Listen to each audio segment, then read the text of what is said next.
মৌসুমীর সংসারে সবাইকে জানাই স্বাগত।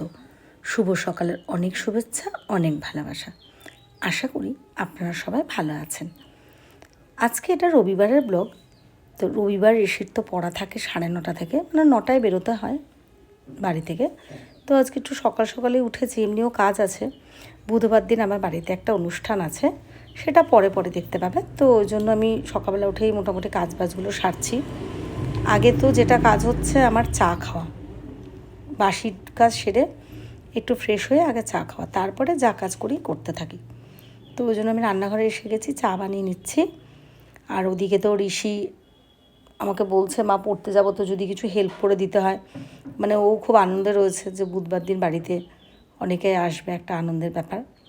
তো ওটা নিয়ে ও কিছু হেল্প করার জন্য, আসলে কিছুই না, পড়ার ফাঁকি দেওয়ার একটা ব্যাপার। মা এটা করে দিই, ওটা করে দিই, এরকম। হ্যাঁ, তবে সকালবেলা জলটা অবশ্যই ও ভরে, এটার মধ্যে কোনো মিথ্যা কথাই নেই। তো চা হয়ে গেছে, এবার চাটা ছেঁকে নিয়ে আগে চাটা খাবো, তারপরে অন্য কাজ সারবো। তো চাটাই ছেঁকে নিচ্ছি। আর আজকে বেশ ক্যামেরাটা না একটু দূরে দিয়ে এইভাবে চাটা ছাঁকছি, বেশ ভালো লাগছে দেখতে। না সবসময় পারিও না ঠিকঠাক করে তুলে ধরতে, যেরকমভাবে পারি। তো আজকে এটা এই ক্যামেরাটা করে যে আপনাদের সাথে শেয়ার করতে পারছি, আমার বেশ ভালো লাগছে। তো এরপরে না চা খাওয়া হয়ে যাওয়ার পরে আমি আগে ঘর পোছার কাজে হাত দিয়েছি। মানে অনেক টুকটাক জিনিস কেনাকাটি হবে।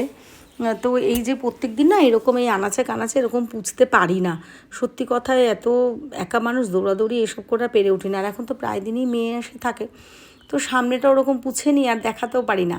আজকে না একটু ক্যামেরাটা দূরে দিয়ে ওইভাবে, তো ভাবলাম না একটু শেয়ার করি। কারণ অনেকেই বলে, যারা আমাকে ভালোবাসে, ব্লগগুলো দেখে, যে দিদি তুমি যা কাজ করবে সেগুলোই একটু একটু দেখানোর চেষ্টা করো, তাহলে তোমাকে যারা ভালোবাসে বা তোমাকে ফলো করে বা ভিডিও দেখে তাদের ভালো লাগবে। তাই ভাবলাম যে চলো আজকে তাহলে এই ঘর পোছাটাই এইভাবে একটু শেয়ার করি। আর সামনেটা একদম জল ঢেলে এইভাবে ভালো করে আমি ধুয়ে নিলাম। আর এইদিকে যে ছালা মানে চটগুলো দেখছো, গেঞ্জি, এগুলো তো আমার কালুর শোয়ার জায়গা। ওরে বাবা, এগুলো সরানো যাবে না, ঋষি তাহলে পাগল হয়ে যাবে। ওটা আমাদের কালুর জায়গা, মানে ওটা আমরা ওকে লিখে দিয়েছি এইভাবে আর কি। তো যাই হোক, এবার আমি ফ্রেশ করে একবারে স্নান করে এসে আমি ভাত আর ডাল সিদ্ধ বসিয়ে দিয়েছি। আর এই যে ঋষি জলের বোতলগুলো ভরে আমাকে হেল্প করে দিচ্ছে, যেটা ও সবসময় করে থাকে। তো আমি ডাল সেদ্ধ করলাম, তো ঋষি বললো যে মা তাহলে একটু আলু ভাজো।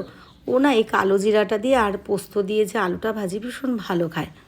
তো ওই জন্য আমি প্রায় প্রায় এইগুলোই বানাই। সবজি এগুলো তো খুবই কমই বানানো হয়। তো ওই জন্য আমি আবার ও পাশে দাঁড়িয়ে রয়েছে, ওই যে কালো জিরাটা আগে যখন দিই ভেতরে থাকে, তারপরে যখন ভাজা ভাজা ভাসে না, ওটা ঋষি দেখছিল, তো ওটা শেখাচ্ছিলাম, মা এটা কেন হয়। তো ওকে ওইভাবে দাঁড়িয়ে রয়েছে, এসব বকবক করছে, রান্নাটা করে নিচ্ছি। তো এটা তো কিছুই না, কালো জিরাগুলো দিই, একটু লবণ আর হলুদ দিই, একটা শুকনো লঙ্কা দিই, আবার কোনো সময় একটা কাঁচা লঙ্কা চিড়ে দিই। তারপরে এটা একটু টান টান করে ভাজা হয়ে যাওয়ার পরে একটু পোস্ত দিই। পোস্তটা দেওয়ার পরে ভালো করে এটা আর একটুখানি ভেজে নামিয়ে দিই, ব্যাস হয়ে যায়। এমন কিছু টাইম লাগে না, কিন্তু খেতে কিন্তু খুবই ভালো লাগে। আমি জানি না আপনারা পোস্ত দিয়ে আলু ভাজা এইভাবে খান কি না। যদি কেউ খেয়ে থাকেন তাহলে একটা কমেন্টে জানাতে পারেন, ভালো লাগবে। আর যদি কেউ ভিডিওটা দেখেন তাহলে একদিন বানিয়ে দেখবেন, সত্যি বলছি ভালো লাগে। এই গোটা পোস্তগুলো বেশ মুখে লাগে, দানা দানা ভাজা হয়ে যায় বলে খুবই স্বাদ হয়। সবাইকে পুরো ভিডিও দেখার অনুরোধ রইল, ভালো লাগলে একটু লাইক আর কমেন্ট করে দেবেন। আর কোনো ভিডিও যদি খুব ভালো লাগে তাহলে তো একটা শেয়ার করে দেবেন। আর তবে হ্যাঁ, যারা যে কজন আমার ফলোয়ার্স হয়েছেন, মানে সাবস্ক্রাইব করে দিয়েছেন চ্যানেলটি, তো তাদেরকে জানাই অনেক ধন্যবাদ, অনেক ভালোবাসা। আর যারা এখনও সাবস্ক্রাইব করেননি তারা প্লিজ মৌসুমীর সংসার ইউটিউব চ্যানেল সাবস্ক্রাইব করে দিয়ে পাশে থাকবেন। তো হয়ে গেছে খাবার, আজকে না খুব খিদে পেয়েছে, তো ওই জন্য আমি তাড়াতাড়ি করে খাবারটা গুছিয়ে নিচ্ছি। ওই তো ডাল সেদ্ধ আর আলু ভাজা দিয়ে, এটা আর কিছু না। ঋষিকেও এদিকে আমি বললাম এদিকে এসো। হ্যাঁ, তার মাঝে ওই যে বললাম পুরো ভিডিও তো দেখানো সব সময় সম্ভব হয় না, তার মাঝে কিন্তু ঋষির আজকে পড়া ছিল ইংলিশ। ওর পড়তে যাওয়া, পড়ে আসা, স্নান করা, অনেক কাজই কিন্তু হয়ে গেছে। তো দেখুন আমার মিলি গাছটা আবার নতুন একটা কুড়ি এসেছে, মানে ফুলগুলো আধো ফোটা হয়েও গেছে, কি ভালো লাগছে, তাই একটু শেয়ার করলাম। এখন বাজে প্রায় 4টে, তো আমি কিন্তু বিশরপাড়া যাচ্ছি, মানে আমার বাপের বাড়িতে। মেয়ের আজকে নাচের ক্লাস, তো হ্যাঁ ওর 5:30 থেকে ক্লাস থাকে, কিন্তু আমি একটু আগে আগে যাই, ওকে রেডি করে নিয়ে আসি। আর আমাদের তো টোটো বলাই থাকে, ওই দিদি আমাদের নিয়ে আসে। তো এই যে মেয়েকে রেডি করে নিয়ে এসেছি, আজকে কিন্তু এটা ওর নাচের ড্রেস, এটা বানানো হয়ে গেছে, তো আজকে প্রথম পড়ছে। আর হ্যাঁ, যদিও নাচের কিন্তু 1 মাস কমপ্লিট হয়ে গেল। তো নিয়ে যাচ্ছি, কত আদর। ও না আজকে ঘুমিয়েছিল পুরো, তো আজকে নিয়ে যেতে একটু দেরি হয়ে গেছে। এবার বলেছি মা ওঠো, নাচের ক্লাসে যাবে না? ও মা আজকের রোববার না, মানে রবিবার তো বলতে পারে না, মা আজকের রোববার না। তারপরে একটু উঠে তাড়াতাড়ি করে নিজেও ফ্রেশ হয়ে আসলো, আমি আবার একটু সাজুগুজু করে দিলাম ওকে। কিন্তু আজকে পেছনে সুন্দর করে একটা খোপা করে সাদা ফুলগুলো এই যে দেখা যাচ্ছে দিয়ে দিয়েছি। তো ওর তো কত কথা, কত আদর, কত কিছু। তো এবার আমরা টোটোওয়ালা দিদির সাথে পৌঁছে গেছি নাচের স্কুলে। এই যে অনেক বাচ্চারা আছে, তার মধ্যে মেয়েকে নিয়ে একটু শেয়ার করে নিলাম। এই যে আমাদের এই ক্লাবে তরুণ সংঘ 7 নম্বর গেটে, এখানে নাচ শেখানো হয়। নাচের ক্লাস ফিরে অবশেষে বাড়ি ফিরছি আমরা। তো এই যে ওকে না আমার ওড়নাটা দিয়ে একটু ঢেকে দিয়েছি, কারণ একটু ঠান্ডা ঠান্ডা লাগছিলো। আর এত গরম থাকে তখন বুঝতে পারিনি যে এই টাইমটা টোটোর হাওয়াটা লাগবে, তাই ওকে আমার ওড়নাটা দিয়ে যতটা পেরেছি আমি পেয়েছি ওকে সেভ রাখার চেষ্টা করেছি। এবার আমরা স্টেশন রুটে ঢুকে গেছি, আর ও এখানে বৌদি যেহেতু দোকানে থাকে এই টাইমে বায়না করছে মা মামির কাছে যাব, এই সেই। তো আমি বললাম না তুমি এখন যেও না, এই মামি তো ব্যস্ত থাকে, তাছাড়া আবার তাহলে বৌদিকে নিয়ে যেতে হবে বা কাউকে দিয়ে পাঠাতে হবে। তাই একটু দেখা করি ওই টোটোর মধ্যে দিয়ে, মামির সাথে কথা বলি নিয়ে অবশেষে বাড়ি ফিরলাম। একটু হাত পাটা ধুয়ে ফ্রেশ হয়ে একটু শুলাম, ভালো লাগছে না, শরীরটাও খারাপ লাগছে। ঋষি পড়তে বসেছে, একটু পাশে শুয়ে থাকলাম, একটু রেস্ট নিলাম। তারপরে চলে গেলাম রান্নাঘরে। তো রান্নাঘরে একটু পাউরুটি দিয়ে একটা কিছু বানাবো। তো এটার না স্লাইস পাউরুটি যেরকম, আর এগুলো সাইডগুলো আমি কেটে নিচ্ছি, মাঝখানটা এইভাবে রাখছি। তো দেখো আমি কি বানাতে থাকি, আগে কেটে এগুলোকে গুছিয়ে নিলাম।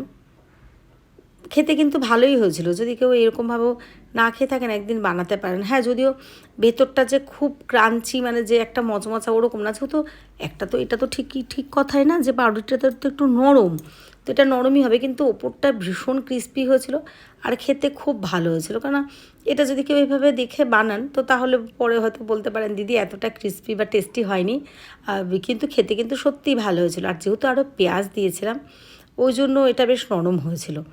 অন্য কিছু দিলে হয়তো আমি পরে আরেকবার এটা ইচ্ছা আছে একটু ট্রাই করব, দেখব কীভাবে যেন একদম মচমচা ব্যাপারটা হয়।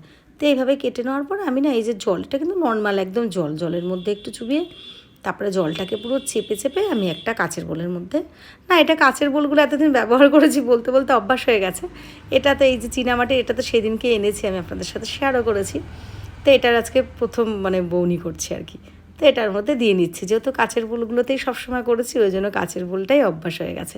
তো ওর মধ্যে একটু হলুদ দিলাম অল্প একটু একদম, আর লবণ দিলাম, আর এই পেঁয়াজ যেগুলো কুচু করে রেখেছিলাম সেগুলো দিলাম। পরিমাণ মতো দেবেন আপনাদের যেরকম পরিমাণ মনে হবে। আর ঝাল যেহেতু খুবই কম খাই ওই জন্য কাঁচা লঙ্কাটা একটু দিলাম। এর মধ্যে কিন্তু আর কাশ্মীরি লঙ্কার গুঁড়োটা দেইনি, আপনাদের প্রয়োজন হলে কিন্তু দিতেও পারেন, তাতে কি একটা বেশ ভেতরটা কালারও আসবে আর ঝালটা হবে, একটা স্বাদ লাগবে। অল্প একটু চিনি দিয়ে নিলাম। তো ভালো করে এটা এবার মেখে অল্প একটু জিরে গুঁড়ো দিয়েছি এর মধ্যে, যেমন আপনারা কিন্তু গোলমরিচের গুঁড়োও দিতে পারেন, কিন্তু আমি কিন্তু ওগুলো কিছুই দিইনি, খুব নর্মালভাবে। কারণ আমি যখন রান্নাগুলো করি খুব সাধারণভাবে বানাই। অ্যাকচুয়ালি ঋষি আর আমি না খুব একটা ঝাল তেল মশলা যেরকম একটা বলে প্রাইসি যে ব্যাপারটা থাকে, জানি না ঠিক বোঝাতে পারলাম কি না, আমরা ওই জিনিসটা খুবই কম খাই। মানে এক কথা তেল ঝাল মশলা যেটা বলে আর কি, ওটা খুবই কম খাই। কিন্তু দেখাতে হয় যে তো রান্নার জন্য খুবই অল্প পরিমাণ দিয়ে ওটা রান্না করি। আর আমি মুখ দিয়ে বলেও দিই, কারণ এই রান্নাগুলো করে তো আর ওরকম ব্যাপার নয় যে অন্য কেউ খাবে বা ফেলে দেবো জাস্ট ফর শো, ওরকম তো না, এইগুলোই আমাকে খেতে হয় আমাদের পরিবারে। তো এটাকে মেখে নিলাম ভালো করে, এটা কিন্তু দারুণ হয়েছে মাখাটা বেশ। তারপরে আমি একটু বেসন গুলে একটা জায়গা, এটার মধ্যে অল্প লবণ দিয়েছি, যেহেতু ওটার মধ্যেও লবণ দিয়েছি, এটা তো অল্প একটু দিয়ে নিয়েছি। আর বিস্কুটের গুঁড়ো আমি তো ঘরেই গুঁড়ো করে নিই, তো আমি গুঁড়ো করে এইভাবে নিয়ে নিলাম। এবার এটাকে সুন্দর করে হাত দিয়ে যেরকম এটা করা হয়, যে কোনো চপ বানাতে গেলে যেটা করায় সেরকমভাবেই আমি আমার মতো করে, কেউ বড়ও করতে পারেন ছোট করতে পারেন, এগুলোকে কেউ লম্বা মতনও করতে পারেন, গোল আবার চৌকোও কিন্তু হবে। মাখাটা কিন্তু বেশ টান টান হয়েছে, সুন্দর হয়েছে।